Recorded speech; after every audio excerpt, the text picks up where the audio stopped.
നമസ്കാരം. എജുവേൾഡ് കേരള യൂട്യൂബ് ചാനലിലേക്ക് എല്ലാവർക്കും സ്വാഗതം. 2026 +1 +2 തുല്യതാ പരീക്ഷകൾ ഇനി അടുത്തെത്തി. ഈ പരീക്ഷകളൊക്കെ നല്ലതുപോലെ എഴുതുവാൻ മുൻവർഷ ചോദ്യപേപ്പറുകൾ റെഫർ ചെയ്യുന്നത് വളരെ പ്രയോജനകരമാണ്. അതിൽ നിന്നും ചോദ്യങ്ങൾ എപ്രകാരമാണ് ചോദിക്കുന്നതെന്നും സ്ഥിരമായി ആവർത്തിച്ചു വരുന്ന ചോദ്യങ്ങളും മനസ്സിലാക്കുവാൻ സാധിക്കും. അതുകൊണ്ട് ഇന്നത്തെ ക്ലാസ്സിൽ 2025 ജൂലൈയിൽ നടന്ന +2 തുല്യതാ പൊതുപരീക്ഷയുടെ മലയാളം ചോദ്യപേപ്പറാണ് വിശകലനം ചെയ്തത്. മുൻവർഷങ്ങളിലും ഇതുപോലെ പൊതുപരീക്ഷയുടെയും കൂടാതെ അക്ഷരകൈരളിയിലെ മാതൃകാ ചോദ്യപേപ്പറുകളും വിശകലനം ചെയ്തിട്ടുണ്ട്. അതിന്റെ ക്ലാസുകൾ ചാനലിൽ ലഭ്യമാണ്, അതും കൂടി കാണുക. 2026 അക്ഷരകൈരളി മാതൃകാ ചോദ്യപേപ്പർ ലഭിക്കുന്ന ഉടൻ തന്നെ അതിന്റെ ക്ലാസുകളും ചാനലിൽ ഉൾപ്പെടുത്തുന്നതായിരിക്കും. അതുകൊണ്ട് ഈ ചാനൽ ഇതുവരെ സബ്സ്ക്രൈബ് ചെയ്തിട്ടില്ലെങ്കിൽ സബ്സ്ക്രൈബ് ചെയ്ത് സപ്പോർട്ട് ചെയ്യുക. പുതിയ ക്ലാസുകൾ അപ്ലോഡ് ചെയ്യുമ്പോൾ തന്നെ നോട്ടിഫിക്കേഷൻ ലഭിക്കുവാൻ ബെൽ ബട്ടൺ കൂടി എനേബിൾ ചെയ്യുക. നിങ്ങളുടെ അഭിപ്രായങ്ങളും നിർദ്ദേശങ്ങളും കമന്റായി അറിയിക്കുക. ക്ലാസ് ഇഷ്ടമായാൽ ലൈക്കും ഷെയറും ചെയ്യാൻ മറക്കരുത്. ചോദ്യപേപ്പർ നോക്കാം. 1 മുതൽ 6 വരെയുള്ള ചോദ്യങ്ങളിൽ ഏതെങ്കിലും 5 എണ്ണത്തിന് ഉചിതമായ ഉത്തരം എഴുതുവാനാണ് തന്നിരിക്കുന്നത്. ഓരോന്നിനും 1 സ്കോർ വീതമാണ്. ഒന്നാമത്തെ ചോദ്യം, കൊല്ലിക്കയത്രേ നിനക്കു രസമടോ, കൃഷ്ണനെ കുറ്റപ്പെടുത്തിക്കൊണ്ടുള്ള ഈ പരാമർശം ആരുടേതാണ്? കൊല്ലിക്കയത്രേ നിനക്കു രസമടോ, കൃഷ്ണനെ കുറ്റപ്പെടുത്തിക്കൊണ്ടുള്ള ഈ പരാമർശം ആരുടേതാണ്? ഓപ്ഷൻസ്: ധൃതരാഷ്ട്രർ, ഗാന്ധാരി, കർണൻ. ഉത്തരം ഗാന്ധാരി. ഉത്തരം ഗാന്ധാരി. കൊല്ലിക്കയത്രേ നിനക്ക് രസമടോ എന്ന് കൃഷ്ണനെ കുറ്റപ്പെടുത്തിക്കൊണ്ടുള്ള പരാമർശം ഗാന്ധാരിയുടേതാണ്. പേജ് നമ്പർ 11 ഗാന്ധാരി വിലാപത്തിൽ നിന്നുള്ള ചോദ്യമാണിത്. തുഞ്ചത്ത് രാമാനുജൻ എഴുത്തച്ഛന്റെ മഹാഭാരതം കിളിപ്പാട്ട് സ്ത്രീപർവത്തിലെ വളരെ ശ്രദ്ധേയമായ ഒരു ഭാഗമാണ് ഗാന്ധാരി വിലാപം. കുരുക്ഷേത്ര യുദ്ധഭൂമിയിലെത്തിയ ഗാന്ധാരി യുദ്ധത്തിൽ മരിച്ചവരെയും പരിക്കേറ്റ് കിടക്കുന്നവരെയും കാണുന്നു. ഹൃദയഭേദകമായ ആ കാഴ്ച ഗാന്ധാരിയിൽ ഉണ്ടാക്കുന്ന നടുക്കവും വേദനയുമാണ് എഴുത്തച്ഛൻ ഗാന്ധാരി വിലാപത്തിലൂടെ പറയുന്നത്. ശ്രീകൃഷ്ണൻ വിചാരിച്ചിരുന്നെങ്കിൽ ഈ യുദ്ധം ഒഴിവാക്കാമായിരുന്നു എന്ന ചിന്ത ഗാന്ധാരിക്കുണ്ട്. വീണുകിടക്കുന്ന ഭഗദത്തൻ, അഭിമന്യു എന്നിവരുടെ പൊന്നോമന മുഖങ്ങൾ കാണുന്ന ഗാന്ധാരിക്ക് സഹിക്കാനാവുന്നില്ല. ഈ സന്ദർഭത്തിലാണ് കൊല്ലിക്കയത്രേ നിനക്ക് രസമടോ എന്ന് കൃഷ്ണനെ ഗാന്ധാരി കുറ്റപ്പെടുത്തുന്നത്. അപ്പോൾ ഒന്നാമത്തെ ചോദ്യത്തിന്റെ ഉത്തരം ഗാന്ധാരി എന്നാണ്. ഉത്തരങ്ങൾ പറയുന്നതിനോടൊപ്പം പാഠഭാഗം കുറച്ച് വിശദീകരിക്കുന്നത് അതിൽ നിന്നും മറ്റു ചോദ്യങ്ങൾ ചോദിച്ചാലും നിങ്ങൾക്ക് എഴുതുവാൻ സാധിക്കുന്നതിന് വേണ്ടിയാണ്. രണ്ടാമത്തെ ചോദ്യം, അഗ്നിച്ചിറകുകൾ എന്ന ഗ്രന്ഥത്തിന്റെ രചയിതാവ്. അഗ്നിച്ചിറകുകൾ എന്ന ഗ്രന്ഥത്തിന്റെ രചയിതാവ് ആരാണെന്നാണ് ചോദ്യം. Options: doctor APJ Abdul Kalam, KR Narayanan, doctor Rajendra Prasad. ഉത്തരം ഡോക്ടർ APJ അബ്ദുൽ കലാം. ഉത്തരം ഡോക്ടർ APJ അബ്ദുൽ കലാം. അഗ്നിച്ചിറകുകൾ എന്ന ഗ്രന്ഥത്തിന്റെ രചയിതാവ് ഡോക്ടർ APJ അബ്ദുൽ കലാമാണ്. പേജ് നമ്പർ 41 നോക്കുക. ഡോക്ടർ APJ അബ്ദുൽ കലാമിന്റെ അഗ്നിച്ചിറകുകൾ അഥവാ വിങ്സ് ഓഫ് ഫയർ എന്ന ആത്മകഥയിൽ നിന്ന് എടുത്ത ഒരു ഭാഗമാണ് ഉദാത്തമായ സന്ദേശങ്ങൾ എന്ന പാഠഭാഗം. അതിൽ അദ്ദേഹത്തിന്റെ പിൽക്കാല ജീവിതത്തെ വളരെയധികം സ്വാധീനിച്ച കുറച്ചു സംഭവങ്ങളാണ് വിവരിക്കുന്നത്. പാഠഭാഗം നല്ലതുപോലെ വായിച്ച് മനസ്സിലാക്കുക.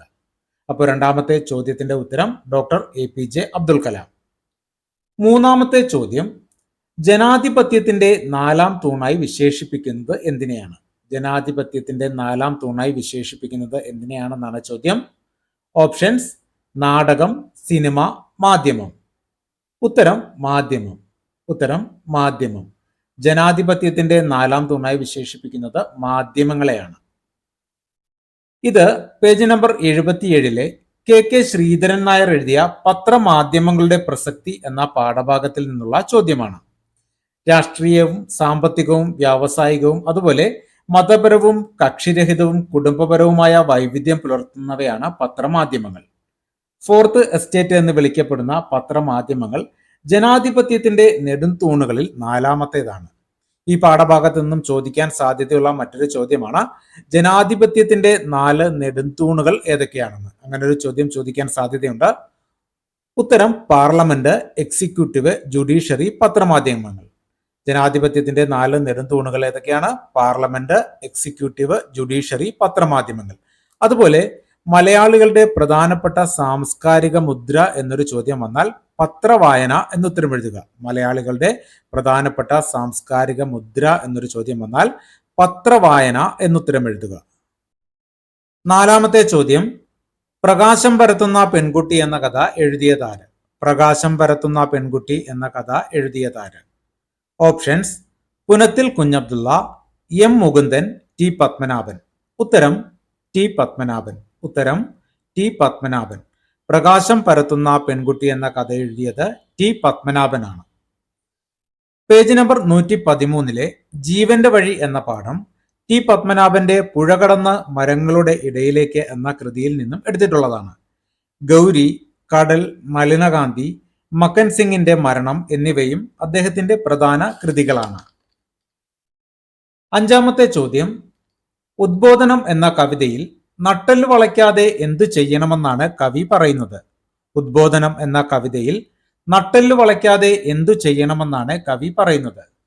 ഓപ്ഷൻസ്: ധീരനായി മുന്നോട്ട് ചാടിക്കുതിക്കാൻ, വിശ്രമമാണ് ജീവിത വിജയം, പ്രതികരിക്കാതിരിക്കലാണ് നല്ലത്. ഉത്തരം ധീരനായി മുന്നോട്ട് ചാടിക്കുതിക്കാൻ. ഉത്തരം ധീരനായി മുന്നോട്ട് ചാടിക്കുതിക്കാൻ. ഉദ്ബോധനം എന്ന കവിതയിൽ നട്ടെല്ല് വളയ്ക്കാതെ ധീരനായി മുന്നോട്ട് ചാടിക്കുതിക്കാനാണ് കവി പറയുന്നത്. പേജ് നമ്പർ 138 ഉള്ളൂർ എസ് പരമേശ്വരയ്യരുടെ ഉദ്ബോധനം എന്ന കവിത അദ്ദേഹത്തിന്റെ കിരണാവലി എന്ന കൃതിയിൽ നിന്നും എടുത്തിട്ടുള്ളതാണ്. ഇത് സാമൂഹിക മുന്നേറ്റങ്ങളിൽ ഏർപ്പെട്ടിരിക്കുന്ന മുന്നണി പോരാളികൾക്ക് ഊർജം നൽകുന്നതിന് വേണ്ടി രചിക്കപ്പെട്ടിട്ടുള്ളതാണ്. ആറാമത്തെ ചോദ്യം, മണ്ണിന്റെ വളക്കൂറ് കുറയ്ക്കുന്നതിന്റെ പ്രധാന കാരണമായി കണ്ടെത്തുന്നത് എന്താണ്? മണ്ണിന്റെ വളക്കൂറ് കുറയ്ക്കുന്നതിന്റെ പ്രധാന കാരണമായി കണ്ടെത്തുന്നത് എന്താണ്? ഓപ്ഷൻസ്: അമിതമായ രാസവള പ്രയോഗം, ജൈവവള പ്രയോഗം, കൃത്യമായ പരിചരണം. ഉത്തരം അമിതമായ രാസവള പ്രയോഗം. ഉത്തരം അമിതമായ രാസവള പ്രയോഗമാണ് മണ്ണിന്റെ വളക്കൂറ് കുറയ്ക്കുന്നതിന്റെ പ്രധാന കാരണമായി കണ്ടെത്തുന്നത്. ഈ ചോദ്യം പേജ് നമ്പർ 159 ജൈവ കൃഷി എന്ന പാഠഭാഗത്തു നിന്നുള്ളതാണ്. പാഠഭാഗം നല്ലതുപോലെ വായിച്ച് മനസ്സിലാക്കുക. അടുത്തത് ഏഴാമത്തെ ചോദ്യമാണ്. ഏഴാമത്തെ ചോദ്യം ചേരുംപടി ചേർക്കുവാനാണ്. 5 എണ്ണമാണ് ചേരുംപടി ചേർക്കുവാൻ തന്നിട്ടുള്ളത്. ഓരോന്നിനും ഓരോ സ്കോർ വീതമാണ്. ചേരുംപടി ചേർക്കുവാൻ തന്നിരിക്കുന്നത് നോക്കാം. A Thakazhi Sivasankara Pillai, B Margam Kali, C M T Vasudevan Nair, D തള്ളക്കോഴി, ഇ എസ് ജോസഫ്. ഇനി ഇതുമായി ചേരുംപടി ചേർക്കുവാൻ തന്നിരിക്കുന്നത് നോക്കാം. ഉപ്പന്റെ കൂവൽ വരയ്ക്കുന്നു, മാതൃത്വത്തിന്റെ പ്രതീകം, ചെമ്മീൻ, സുഹൃതം, നാടൻ കല. ഇനി ഇതൊന്നു ക്രമമായി ചേരുംപടി ചേർത്തെഴുതാം. A Thakazhi Sivasankara Pillai, Chemmeen, B Margam കളി, നാടൻ കല, C M T Vasudevan Nair, സുഹൃതം, ഡി തള്ളക്കോഴി, മാതൃത്വത്തിന്റെ പ്രതീകം, ഇ എസ് ജോസഫ്, ഉപ്പന്റെ കൂവൽ വരയ്ക്കുന്നു. തകഴി ശിവശങ്കരപിള്ളയുടെ പ്രസിദ്ധമായ കൃതിയാണ് ചെമ്മീൻ. മാർഗം കളി ക്രിസ്ത്യൻ മതവിശ്വാസികൾക്കിടയിലുള്ള ഒരു നാടൻ കലാരൂപമാണ് മാർഗം കളി. എം ഡി വാസുദേവൻ നായരുടെ സുഹൃതം എന്ന തിരക്കഥയിലെ കുറച്ചു ഭാഗമാണ് പാഠഭാഗമായി തന്നിരിക്കുന്നത്. തള്ളക്കോഴി കടമ്മനിട്ടയുടെ കോഴി എന്ന കവിതയിലെ മാതൃത്വത്തിന്റെ പ്രതീകമാണ് തള്ളക്കോഴി. എസ് ജോസഫിന്റെ ഉപ്പന്റെ കൂവൽ വരയ്ക്കുന്നു എന്ന കൃതിയിൽ നിന്നും എടുത്തിട്ടുള്ള നാടോടികളും വീട്ടുകാരും എന്ന പാഠഭാഗമാണ് പഠിക്കുവാനുള്ളത്. അടുത്തത് താഴെ ചേർത്തിട്ടുള്ള ഗദ്യഭാഗം വായിച്ച് 8 മുതൽ 10 വരെയുള്ള ചോദ്യങ്ങൾക്ക് ഉചിതമായ ഉത്തരം എഴുതുവാനാണ്. 2 സ്കോർ വീതമാണ്. ഗദ്യഭാഗം ഒന്ന് വായിക്കാം. നമ്മുടെ മാധ്യമങ്ങൾക്ക് കല്ലച്ചിൽ അച്ചടിച്ചിരുന്ന പൂർവ്വകാലം മുതൽ നവമാധ്യമങ്ങൾ വരെയുള്ള സുദീർഘമായ ചരിത്രമുണ്ട്. പരമ്പരാഗത രീതിയിൽ പുതിയ സങ്കേതങ്ങൾ ഉപയോഗിച്ച് ആശയവിനിമയം ചെയ്യുന്ന സമ്പ്രദായം ഇന്നും നിലനിൽക്കുന്നു. നവീന പത്രം മാസികകളുടെ ചരിത്രം ആരംഭിക്കുന്നത് വ്യവസായ വിപ്ലവത്തോടെയാണ്. മുതലാളിത്ത വ്യവസ്ഥിതിയുമായി ചേർന്ന് നിന്നുകൊണ്ടാണ് അന്നത്തെ വളർച്ച. 25 ലക്ഷത്തോളം പത്രങ്ങളാണ് നിത്യേന കേരളത്തിൽ വിറ്റഴിക്കപ്പെടുന്നത്. മലയാളികളുടെ ഇഷ്ടപ്പെട്ട സാംസ്കാരിക മുദ്ര പത്രവായനയാണ്. ഇത് കെ ശ്രീധരൻ നായരുടെ പത്രമാധ്യമങ്ങളുടെ പ്രസക്തി എന്ന പാഠഭാഗത്തു നിന്നുള്ളതാണ്. ഇനി ഇതിൽ നിന്നുമുള്ള ചോദ്യങ്ങൾ നോക്കാം. എട്ടാമത്തെ ചോദ്യം, ആദ്യകാലത്ത് പത്രമാധ്യമങ്ങൾ അച്ചടിച്ചത് ഏത് തരം ഉപകരണം ഉപയോഗിച്ചാണ്? ആദ്യകാലത്ത് പത്രമാധ്യമങ്ങൾ അച്ചടിച്ചത് ഏത് തരം ഉപകരണം ഉപയോഗിച്ചാണ്? ഉത്തരം കല്ലച്ചിൽ. ഉത്തരം കല്ലച്ചിലാണ് ആദ്യകാലത്ത് പത്രമാധ്യമങ്ങൾ അച്ചടിച്ചിരുന്നത്. ഉത്തരം കല്ലച്ചിൽ. ഒൻപതാമത്തെ ചോദ്യം, നവീന പത്രമാസികകളുടെ ആരംഭം കുറിച്ചത് ഏതു കാലത്താണ്? നവീന പത്രമാസികകളുടെ ആരംഭം കുറിച്ചത് ഏതു കാലത്താണ്? ഉത്തരം വ്യവസായ വിപ്ലവം. ഉത്തരം വ്യവസായ വിപ്ലവം. വ്യവസായ വിപ്ലവത്തിന്റെ കാലത്താണ് നവീന പത്രമാസികകളുടെ ആരംഭം കുറിച്ചത്. പത്താമത്തെ ചോദ്യം, പത്രമാധ്യമത്തിന്റെ വളർച്ചയുടെ പടവുകൾ ഏതുമായി ബന്ധപ്പെട്ടാണ്? പത്രമാധ്യമത്തിന്റെ വളർച്ചയുടെ പടവുകൾ ഏതുമായി ബന്ധപ്പെട്ടാണ്? ഉത്തരം മുതലാളിത്ത വ്യവസ്ഥ. ഉത്തരം മുതലാളിത്ത വ്യവസ്ഥ. മുതലാളിത്ത വ്യവസ്ഥിതിയുമായി ചേർന്ന് നിന്നുകൊണ്ടാണ് പത്രമാധ്യമങ്ങളുടെ അന്നത്തെ വളർച്ച. അടുത്തത് 11 മുതൽ 16 വരെയുള്ള ചോദ്യങ്ങളിൽ ഏതെങ്കിലും 5 എണ്ണത്തിന് ഒന്നോ രണ്ടോ വാക്യത്തിൽ ഉത്തരം എഴുതുവാനാണ്. ഓരോന്നിനും 2 സ്കോർ വീതമാണ്. 11ാമത്തെ ചോദ്യം, പെങ്ങൾ എന്ന കവിതയിലെ കയ്യിൽ കെട്ടിയിരിക്കുന്ന രാഖിയെ കവി എന്തിനോടാണ് സാദൃശ്യപ്പെടുത്തിയിരിക്കുന്നത്? പെങ്ങൾ എന്ന കവിതയിലെ കയ്യിൽ കെട്ടിയിരിക്കുന്ന രാഖിയെ കവി എന്തിനോടാണ് സാദൃശ്യപ്പെടുത്തിയിരിക്കുന്നത്? ഉത്തരം സ്ത്രീയുടെ ചൂഴ്ന്നെടുത്ത ഞരമ്പിനോടാണ് സാദൃശ്യപ്പെടുത്തിയിരിക്കുന്നത്. സ്ത്രീയുടെ ചൂഴ്ന്നെടുത്ത ഞരമ്പിനോടാണ് കയ്യിൽ കെട്ടിയിരിക്കുന്ന രാഖിയെ കവി സാദൃശ്യപ്പെടുത്തിയിരിക്കുന്നത്. പേജ് നമ്പർ 29 ONV കുറുപ്പിന്റെ പെങ്ങൾ എന്ന കവിത അദ്ദേഹത്തിന്റെ അപരാഹ്നം എന്ന കവിതാ സമാഹാരത്തിൽ നിന്നും എടുത്തിട്ടുള്ളതാണ്. സാമൂഹിക ജീവിതത്തിലെ പൊതു കാഴ്ചപ്പാടുകൾ കവിതകളിലൂടെ അവതരിപ്പിക്കുവാൻ ONVക്ക് കഴിഞ്ഞിട്ടുണ്ട്. ഉത്തരേന്ത്യൻ പശ്ചാത്തലത്തിൽ കീഴാള വർഗത്തിൽപ്പെട്ട ഒരു പെൺകുട്ടിയെ സ്ത്രീയുടെ ത്യാഗത്തിന്റെയും സ്നേഹത്തിന്റെയും സഹനത്തിന്റെയും പ്രതീകമായിട്ടാണ് പെങ്ങൾ എന്ന കവിതയിൽ ONV അവതരിപ്പിച്ചിരിക്കുന്നത്. അടുത്തത് 12ാമത്തെ ചോദ്യം, വ്യവസ്ഥിതിയെ മാറ്റിത്തീർക്കാൻ നിങ്ങൾ നിശ്ചയിച്ചു കഴിഞ്ഞാൽ പിന്നെ ഇത്തരം പ്രശ്നങ്ങളെ നേരിടേണ്ടി വരും. ഉദാത്തമായ സന്ദേശങ്ങൾ എന്ന പാഠഭാഗത്തെ ഈ വാക്കുകൾ ആരുടേതാണ്? വ്യവസ്ഥിതിയെ മാറ്റിത്തീർക്കാൻ നിങ്ങൾ നിശ്ചയിച്ചു കഴിഞ്ഞാൽ പിന്നെ ഇത്തരം പ്രശ്നങ്ങളെ നേരിടേണ്ടി വരും. ഉദാത്തമായ സന്ദേശങ്ങൾ എന്ന പാഠഭാഗത്തെ ഈ വാക്കുകൾ ആരുടേതാണ്? ഉത്തരം ശിവസുബ്രഹ്മണ്യ അയ്യരുടേതാണ് ഈ വാക്കുകൾ. ഡോക്ടർ APJ അബ്ദുൽ കലാമിന്റെ ശാസ്ത്രാധ്യാപകനായിരുന്ന ശിവസുബ്രഹ്മണ്യ അയ്യരുടേതാണ് ഈ വാക്കുകൾ. ഡോക്ടർ APJ അബ്ദുൽ കലാമിന്റെ അഗ്നിച്ചിറകുകൾ എന്ന ആത്മകഥയിൽ നിന്നെടുത്തിരിക്കുന്ന ഉദാത്തമായ സന്ദേശങ്ങൾ എന്ന പാഠഭാഗത്തിലെ ചോദ്യത്തിൽ പരാമർശിച്ചിരിക്കുന്ന സന്ദർഭം ഒന്ന് നോക്കാം. ഒരു ദിവസം ശാസ്ത്രാധ്യാപകനായിരുന്ന ശിവസുബ്രഹ്മണ്യ അയ്യർ അബ്ദുൽ കലാമിനെ അദ്ദേഹത്തിന്റെ വീട്ടിലേക്ക് ഊണ് കഴിക്കാൻ ക്ഷണിച്ചു. എന്നാൽ ഒരു മുസ്ലിം ബാലനെ വീട്ടിലേക്ക് ഊണ് കഴിക്കാൻ വിളിച്ചത് അദ്ദേഹത്തിന്റെ ഭാര്യയ്ക്ക് ഇഷ്ടമായില്ല. അതിനാൽ അവർ ഊണ് വിളമ്പിക്കൊടുക്കുവാൻ തയ്യാറായതുമില്ല. അദ്ദേഹത്തിന്റെ ഭാര്യയുടെ ഈ പ്രവൃത്തി കലാമിന് വളരെയേറെ വിഷമമുണ്ടാക്കി. എന്നാൽ ശിവസുബ്രഹ്മണ്യ അയ്യർ തന്റെ ശിഷ്യന് സ്വന്തം കൈകൾ കൊണ്ട് ഭക്ഷണം വിളമ്പുകയും അടുത്തിരുന്ന് ആഹാരം കഴിക്കുകയും ചെയ്തു. എന്നിട്ട് അദ്ദേഹം തന്റെ ശിഷ്യനെ ആശ്വസിപ്പിച്ചുകൊണ്ട് പറഞ്ഞു, വ്യവസ്ഥിതിയെ മാറ്റി തീർക്കാൻ നിങ്ങൾ നിശ്ചയിച്ചു കഴിഞ്ഞാൽ പിന്നെ ഇത്തരം പ്രശ്നങ്ങളെ നേരിടേണ്ടി വരും. ഭർത്താവിന്റെ ഈ പുരോഗമന ചിന്താഗതി ശിവസുബ്രഹ്മണ്യരുടെ ഭാര്യയുടെ മനസ്സിന് പരിവർത്തനമുണ്ടാക്കുകയും അടുത്ത തവണ കലാം ചെന്നപ്പോൾ അവർ തന്നെ സ്വീകരിച്ച് ഭക്ഷണം വിളമ്പിക്കൊടുക്കുകയും ചെയ്തു. ഇതാണ് ചോദ്യത്തിന് ആസ്പദമായ സംഭവം. അടുത്തത് 13ാമത്തെ ചോദ്യം, കോഴി എന്ന കവിതയിൽ പറയുന്ന കാടിനുള്ളിൽ പതുങ്ങിയിരിക്കുന്നത് ആരാണ്? കോഴി എന്ന കവിതയിൽ പറയുന്ന കാടിനുള്ളിൽ പതുങ്ങിയിരിക്കുന്നത് ആരാണ്? ഉത്തരം കാടൻ ആണ് കാടിനുള്ളിൽ പതുങ്ങിയിരിക്കുന്നത്. ഉത്തരം കാടൻ. പേജ് നമ്പർ 91 കടമ്പനിട്ട രാമകൃഷ്ണന്റെ കോഴി എന്ന കവിതയിൽ ഒരു സാധാരണ തള്ളക്കോഴിയിലൂടെ പകരം വെക്കാനാവാത്ത മാതൃസ്നേഹവും വാത്സല്യവും കാണുവാൻ കഴിയും. തള്ളക്കോഴിയുടെ രൂപത്തിൽ മാതാവിന്റെ സഹനശക്തിയും ഉത്തരവാദിത്ത ബോധവും കവിതയിൽ മികച്ച രീതിയിൽ പ്രതിഫലിക്കുന്നു. തള്ളക്കോഴി തന്റെ കുഞ്ഞിനോടായി പറയുന്നുണ്ട്, നിന്റെ തലയുടെ മുകളിലുള്ള നിഴലുകൾ കൂർത്ത നഖങ്ങളുമായി പലരുടെയും ഉയരെടുത്തവരാണെന്നും മാനത്തെ മേടയിലാണവർ വസിക്കുന്നതെന്നും നീളമറ്റ ചിറകുമായി അവരെ നേരിടാൻ നമുക്കാവില്ലെന്നും അവൾ പറയുന്നു. കാവിലെ കിളിപ്പാട്ട് കേട്ടും പൂവ് കണ്ടും പറന്നു ചെല്ലരുത്. കാടിനുള്ളിൽ പതുങ്ങിയിരിക്കുന്ന കാടൻ കടിച്ചു പറിക്കുമെന്നും തോട്ടുവക്കിലെ കൈതയ്ക്കകത്തും തെറ്റിപ്പൂത്ത പടർപ്പിനകത്തും കാറ്റു തിന്നു കഴിയുന്ന പാമ്പുവർഗം കാത്തിരിക്കുന്നുണ്ട്. അതിനാൽ കരുതി നടക്കണം. മുകളിലും താഴെയും ഇരുപുറവും കണ്ണുകൾ വേണമെന്ന് അവൾ കുഞ്ഞിനോട് പറയുന്നു. സ്ത്രീയുടെ സ്വാതന്ത്ര്യം, സുരക്ഷിതത്വം, സാമൂഹ്യ പദവി എന്നിങ്ങനെ നിരവധി പ്രശ്നങ്ങൾ കവിത ചർച്ച ചെയ്യുന്നതിനോടൊപ്പം മാതൃത്വത്തിന്റെ മഹനീയതയും വളരെ ഭംഗിയായി അവതരിപ്പിച്ചിരിക്കുന്നു. അടുത്തത് 14ാമത്തെ ചോദ്യം. മുരിങ്ങമരം വീടിനോട് ചേർന്ന് നടാനുള്ള കാരണങ്ങൾ എന്തൊക്കെയായിരുന്നു? മുരിങ്ങമരം വീടിനോട് ചേർന്ന് നടാനുള്ള കാരണങ്ങൾ എന്തൊക്കെയായിരുന്നു? ഉത്തരം: മുരിങ്ങമരം നടാൻ പാകത്തിൽ മണ്ണുള്ള സ്ഥലം വീടിനോട് ചേർന്നാണ് ഉണ്ടായിരുന്നത്.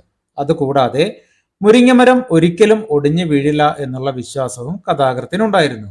മുരിങ്ങമരം നടാൻ പാകത്തിൽ മണ്ണുള്ള സ്ഥലം വീടിനോട് ചേർന്നാണ് ഉണ്ടായിരുന്നത്. അതുകൂടാതെ മുരിങ്ങമരം ഒരിക്കലും ഒടിഞ്ഞു വീഴില്ല എന്നുള്ള വിശ്വാസവും കഥാകൃത്തിനുണ്ടായിരുന്നു. പേജ് നമ്പർ 113 ടി പത്മനാഭന്റെ പുഴ കടന്ന് മരങ്ങളുടെ ഇടയിലേക്ക് എന്ന കൃതിയിൽ നിന്നും എടുത്തിട്ടുള്ള ജീവന്റെ വഴി എന്ന പാഠഭാഗത്തിൽ ഒരു മുരിങ്ങമരത്തോട് കഥാകൃത്തിനുള്ള ആത്മബന്ധമാണ് വെളിവാകുന്നത്. അടുത്തത് 15ാമത്തെ ചോദ്യം. നാടോടികൾ ഉറങ്ങുന്നത് എവിടെയാണ്? നാടോടികൾ ഉറങ്ങുന്നത് എവിടെയാണ്? ഉത്തരം: ആരും പണിയാത്ത വലിയ വീട്ടിൽ, അതായത് പ്രകൃതിയിലാണ് നാടോടികൾ ഉറങ്ങുന്നത്. ആരും പണിയാത്ത വലിയ വീട്ടിൽ, അതായത് പ്രകൃതിയിലാണ് നാടോടികൾ ഉറങ്ങുന്നത്. പ്രകൃതിയിൽ എന്നെഴുതിയാലും മതി. പേജ് നമ്പർ 126 എസ് ജോസഫിന്റെ നാടോടികളും വീട്ടുകാരും എന്ന കവിതയിൽ നിന്നുള്ള ചോദ്യമാണിത്. അദ്ദേഹത്തിന്റെ ഉപ്പന്റെ കൂവൽ വരയ്ക്കുന്നു എന്ന കൃതിയിൽ നിന്നുമാണ് ഇതെടുത്തിട്ടുള്ളത്. അടുത്തത് 16ാമത്തെ ചോദ്യം. ഗൗളി ജന്മത്തിലെ സന്ദർശകയെക്കുറിച്ചുള്ള നിങ്ങളുടെ നിരീക്ഷണങ്ങളിലൊന്ന് എഴുതുക. ഗൗളി ജന്മത്തിലെ സന്ദർശകയെക്കുറിച്ചുള്ള നിങ്ങളുടെ നിരീക്ഷണങ്ങളിലൊന്ന് എഴുതുക. ഉത്തരം: സ്വാർത്ഥ താല്പര്യങ്ങളെക്കുറിച്ചുള്ള ചിന്താഗതിയുള്ള സ്ത്രീയാണ് സന്ദർശക. സ്വാർത്ഥ താല്പര്യങ്ങളെക്കുറിച്ചുള്ള ചിന്താഗതിയുള്ള സ്ത്രീയാണ് സന്ദർശക, അല്ലെങ്കിൽ മറ്റുള്ളവരുടെ മാനസികാവസ്ഥ മനസ്സിലാക്കാതെയുള്ള മനുഷ്യത്വരഹിതമായ ഇടപെടൽ നടത്തുന്നവളാണ് സന്ദർശക. മറ്റുള്ളവരുടെ മാനസികാവസ്ഥ മനസ്സിലാക്കാതെയുള്ള മനുഷ്യത്വരഹിതമായ ഇടപെടൽ നടത്തുന്നവളാണ് സന്ദർശക. പേജ് നമ്പർ 146 ഗൗളി ജന്മം എന്ന പാഠഭാഗം ഗ്രേസിയുടെ 2 സ്വപ്നദർശികൾ എന്ന കൃതിയിൽ നിന്നും എടുത്തിട്ടുള്ളതാണ്. ഗൗളികളെ കേന്ദ്ര കഥാപാത്രമാക്കി ആക്ഷേപഹാസ്യത്തിലൂടെ ഗ്രേസി നടത്തുന്ന സാമൂഹ്യ വിമർശനമാണ് പാഠഭാഗം. സാമൂഹിക വൈകല്യങ്ങളെ ചികിത്സിക്കുക എന്നൊരു ഉദ്ദേശം കൂടി ഈ കഥയിലുണ്ട്. അടുത്തത് 17ാമത്തെ ചോദ്യം. താഴെ നൽകിയിരിക്കുന്ന സൂചനകൾക്ക് നേരെ ഉചിതമായ 2 ഉത്തരങ്ങൾ കണ്ടെത്തി എഴുതുക. ഓരോന്നിനും 2 സ്കോർ വീതമാണ്. സൂചനകൾ നോക്കാം. A Ezhuthachan, B Thakazhi, C doctor VP Gangadharan, D Ulloor, E Gracy. തന്നിരിക്കുന്ന ഉത്തരങ്ങൾ നോക്കാം. 2 സ്വപ്നദർശികൾ, സാമൂഹ്യ ശുദ്ധീകരണം, ക്ലാസിക്കൽ ശൈലി, കിരണാവലി, ഖാദർ സായിവ്, ജീവിതമെന്ന അത്ഭുതം, ഗാന്ധാരി വിലാപം, മഹാഭാരതം കിളിപ്പാട്ട്, ജ്ഞാനപീഠ പുരസ്കാരം, 2 ഇടങ്ങളിൽ. ഇനി സൂചനകൾക്ക് നേരെ ശരിയായ ഉത്തരം എഴുതാം. A Ezhuthachan, Gandhari Vilapam, Mahabharatham Kilippattu. A Ezhuthachan, Gandhari Vilapam, Mahabharatham Kilippattu. B Thakazhi, Jnanpith പുരസ്കാരം, 2 ഇടങ്ങളിൽ. ബി തകഴി, ജ്ഞാനപീഠ പുരസ്കാരം, 2 ഇടങ്ങളിൽ. C doctor VP Gangadharan, Khader Sayiv, ജീവിതമെന്ന അത്ഭുതം. C doctor VP Gangadharan, Khader Sayiv, ജീവിതമെന്ന അത്ഭുതം. ഡി ഉള്ളൂർ, ക്ലാസിക്കൽ ശൈലി, കിരണാവലി. ഡി ഉള്ളൂർ, ക്ലാസിക്കൽ ശൈലി, കിരണാവലി. ഇ ഗ്രേസി, 2 സ്വപ്നദർശികൾ, സാമൂഹ്യ ശുദ്ധീകരണം. ഇ ഗ്രേസി, 2 സ്വപ്നദർശികൾ, സാമൂഹ്യ ശുദ്ധീകരണം. ഈ ക്രമത്തിൽ വേണം ഇതെഴുതാൻ. അടുത്തത് 18 മുതൽ 23 വരെയുള്ള ചോദ്യങ്ങൾക്ക് ഏതെങ്കിലും 4 എണ്ണത്തിന് 3ഓ 4ഓ വാക്യത്തിൽ ഉത്തരം എഴുതുവാനാണ്. ഓരോന്നിനും 4 സ്കോർ വീതമാണ്. 18ാമത്തെ ചോദ്യം. തകഴിയുടെ വെള്ളപ്പൊക്കത്തിലെ നായയുടെ യജമാന സ്നേഹം പ്രകടമാകുന്ന ഏതാനും സന്ദർഭങ്ങൾ എഴുതുക. തകഴിയുടെ വെള്ളപ്പൊക്കത്തിലെ നായയുടെ യജമാന സ്നേഹം പ്രകടമാകുന്ന ഏതാനും സന്ദർഭങ്ങൾ എഴുതുക. പേജ് നമ്പർ 17 തകഴി ശിവശങ്കരപ്പിള്ളയുടെ വെള്ളപ്പൊക്കത്തിൽ എന്ന ചെറുകഥയെ ആസ്പദമാക്കിയുള്ള പാഠഭാഗത്തിൽ തികഞ്ഞ യജമാന സ്നേഹമുള്ള ഒരു നായയുടെ ദാരുണാന്ത്യമാണ് പറയുന്നത്. നാട്ടിൻപുറത്തുണ്ടായ അതിഭീകരമായ ഒരു വെള്ളപ്പൊക്കത്തിന്റെ പശ്ചാത്തലത്തിലാണ് കഥ നടക്കുന്നത്. ഉത്തരം നോക്കാം. വെള്ളപ്പൊക്കത്തിൽ കുടിലിന്റെ മുകളിൽ ഒറ്റപ്പെട്ടുപോയ ചേന്നൻ പറയനെയും കുടുംബത്തെയും രക്ഷപ്പെടുത്താൻ വള്ളമെത്തിയപ്പോൾ നായ കുടിലിന്റെ മറുപുറത്ത് അനക്കം കേട്ട ദിക്കിലേക്ക് പോയതിനാൽ അതിന് വള്ളത്തിൽ കയറുവാൻ സാധിച്ചില്ല. തന്റെ യജമാനന് കുഴപ്പമുണ്ടാക്കുന്നത് എന്തെങ്കിലും ആണോ എന്ന് നോക്കാനാണ് അവൻ പോയത്. രക്ഷപ്പെടാനുള്ള സാധ്യതയെക്കാളും യജമാനന്റെ വീട് സംരക്ഷിക്കാനാണ് നായ ശ്രമിച്ചത്. ഇതിൽ നിന്നും നായയുടെ യജമാന സ്നേഹം വെളിവാകുന്നതാണ്.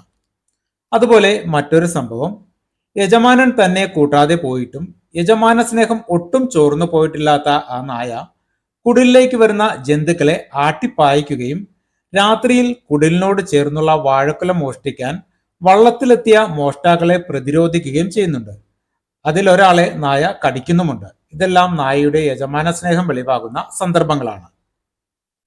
അടുത്തത് 19ാമത്തെ ചോദ്യം. ഉദാത്തമായ സന്ദേശങ്ങൾ എന്ന പാഠഭാഗം നൽകുന്ന തിരിച്ചറിവുകൾ കണ്ടെത്തി എഴുതുക.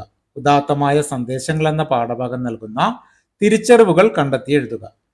ഡോക്ടർ APJ അബ്ദുൽ കലാമിന്റെ അഗ്നിച്ചിറകുകൾ എന്ന ആത്മകഥയിൽ നിന്നുള്ള ഒരു ഭാഗമാണ് ഉദാത്തമായ സന്ദേശങ്ങൾ എന്ന പാഠം. ഉത്തരം നോക്കാം. കുട്ടികളെ വിവേകശാലികളും കഠിനാധ്വാന ശീലമുള്ളവരുമാക്കി വളർത്തിക്കൊണ്ടു വരുന്നതിനായി മാതാപിതാക്കളും അധ്യാപകരും മറ്റു കുടുംബാംഗങ്ങളും വളരെയേറെ ശ്രദ്ധിക്കേണ്ടതുണ്ട്. പാഠഭാഗത്തിൽ അബ്ദുൽ കലാം തനിക്ക് ലഭിച്ച സ്വഭാവ സവിശേഷതകളായ സത്യസന്ധതയും അച്ചടക്ക ബോധവും പിതാവിൽ നിന്നാണ് ലഭിച്ചതെന്നും മാതാവിൽ നിന്നാണ് നന്മയിലേക്കുള്ള വിശ്വാസവും ആഴമേറിയ ദയയും ലഭിച്ചതെന്നും സഹോദരങ്ങളായ ജലാലുദ്ദീനും ഷംസുദ്ദീനുമൊത്ത് ചെലവഴിച്ച കാലഘട്ടം ബാല്യകാലത്തെ നല്ല അനുഭവങ്ങളായിരുന്നുവെന്നും അദ്ദേഹം പറയുന്നു. അതുപോലെ അധ്യാപകരുടെ അശിക്ഷിതമായ പാണ്ഡിത്യം അവബോധമുളവാക്കുന്നതും വാക്കുകളിലൂടെ അല്ലാതെ സന്ദേശങ്ങളോട് പ്രതികരിക്കുന്നവയായിരുന്നു. ഇതൊക്കെ തന്റെ സൃഷ്ടിപരതയ്ക്ക് സഹായകമായതായി അദ്ദേഹം പറയുന്നു. പാഠഭാഗം നൽകുന്ന മറ്റൊരു സന്ദേശം, മതപരമായ വ്യത്യാസങ്ങളോ വളർന്നു വന്ന ചുറ്റുപാടുകളോ മൂലം പരസ്പരം യാതൊരുവിധ വേർതിരിവുകളും ഉണ്ടാകുവാൻ പാടില്ല. കൂടാതെ കുടുംബ ബന്ധം, സാഹോദര്യം, മതസൗഹാർദ്ദം, സുഹൃത്ത് ബന്ധങ്ങൾ എന്നിവയുടെ ആഴം മനസ്സിലാക്കുവാൻ സാധിക്കുന്നു. അടുത്തത് 20ാമത്തെ ചോദ്യം. വളയിട്ട കൈകൾ എന്ന പാഠഭാഗത്ത് പരിചയപ്പെടുത്തുന്ന കലകളെക്കുറിച്ച് ഒരു വിവരണം തയ്യാറാക്കുക. വളയിട്ട കൈകൾ എന്ന പാഠഭാഗത്ത് പരിചയപ്പെടുത്തുന്ന കലകളെക്കുറിച്ച് ഒരു വിവരണം തയ്യാറാക്കുക. പേജ് നമ്പർ 52 വളയിട്ട കൈകൾ എന്ന പാഠഭാഗം. അധ്വാനത്തിന്റെ നിമിഷങ്ങൾ ആനന്ദപൂർണമാക്കുന്നതിനും ആശയങ്ങൾ വിനിമയം ചെയ്യുന്നതിനും വേണ്ടിയാണ് പ്രാചീന മനുഷ്യൻ കലയ്ക്ക് ജന്മം നൽകിയത്. മനുഷ്യ ജീവിതത്തിന്റെ എല്ലാ അംശങ്ങളെയും സ്പർശിക്കുന്നതും നമുക്ക് അനുഭവിച്ചറിഞ്ഞ് ആസ്വദിക്കാനും കഴിയുന്നവയുമാണ് കലകൾ. പാഠഭാഗത്തിൽ ഓരോ മതവിഭാഗത്തിന്റെയും പ്രധാന കലാരൂപങ്ങളെ കുറിച്ച് വിവരിക്കുന്നുണ്ട്. നോക്കാം. ആദ്യം ഹിന്ദു മതവിഭാഗത്തിന്റെ തിരുവാതിര കളി. ധനുമാസത്തിലെ തിരുവാതിര നാളിൽ നടത്തുന്ന ഈ വിനോദത്തിൽ പ്രധാനമായും പരമശിവനെയാണ് പ്രകീർത്തിക്കുന്നത്. ഇതിന് കുമ്മികളി, കൈകൊട്ടിക്കളി എന്നിവയുമായി സാദൃശ്യമുണ്ട്. പരമശിവനെ ഭർത്താവായി ലഭിക്കാൻ കഠിന തപസ്സനുഷ്ഠിച്ച ശ്രീ പാർവതിക്ക് മുമ്പിൽ ശിവൻ പ്രത്യക്ഷപ്പെട്ട് ആഗ്രഹപൂർത്തി ലഭിക്കുമെന്ന് കൽപ്പിച്ചത് ധനുമാസത്തിലെ തിരുവാതിര നാളിലാണ് എന്നാണ് തിരുവാതിര കളിയുമായി ബന്ധപ്പെട്ട ഐതിഹ്യം. സ്ത്രീകൾ കുളിച്ച് ശുഭ്രവസ്ത്രധാരണികളായി തലമുടിയിൽ പൂചൂടി വരമഞ്ഞൾ കുറി അണിഞ്ഞ് ആട്ടുവിളക്ക് കത്തിച്ച് അതിനു ചുറ്റും വട്ടത്തിൽ നിന്നുകൊണ്ടാണ് നൃത്തം ചെയ്യുന്നത്. രസഭാവാവിഷ്കാരത്തിന് പ്രാധാന്യമുള്ള ഈ കലാരൂപത്തിൽ മുദ്രകളും പദവിന്യാസങ്ങളും അഭിനയവും മുഖ്യ ഘടകങ്ങളാണ്. അടുത്തത് ക്രിസ്ത്യൻ മതവിഭാഗത്തിന്റെ മാർഗം കളി നോക്കാം. കേരളത്തിലെ സുറിയാനി ക്രിസ്ത്യാനികൾക്കിടയിൽ പ്രചാരത്തിലിരുന്ന പ്രാചീന നാടൻ കളികളിൽ പ്രധാനപ്പെട്ടതാണ് മാർഗം കളി. വിവാഹാഘോഷങ്ങൾ, പെരുന്നാൾ, മറ്റു വിശേഷ ദിവസങ്ങൾ എന്നിവയോടനുബന്ധിച്ചാണ് പ്രധാനമായും മാർഗം കളി അവതരിപ്പിക്കുന്നത്. വിശുദ്ധ തോമസ് അപ്പോസ്തലന്റെ ജീവിതത്തെയും ഉപദേശങ്ങളെയും അടിസ്ഥാനമാക്കിയുള്ള ഗാനങ്ങളാണ് മാർഗം കളിയിൽ പ്രധാനമായും ആലപിക്കുന്നത്. 14 ഗാനങ്ങളാണ് മാർഗം കളിയിലുള്ളത്.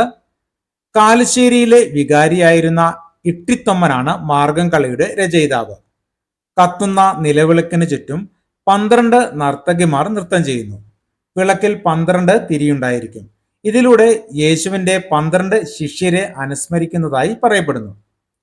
അടുത്തതായി മുസ്ലിം മതവിഭാഗത്തിന്റെ ഒപ്പനയെക്കുറിച്ച് നോക്കാം.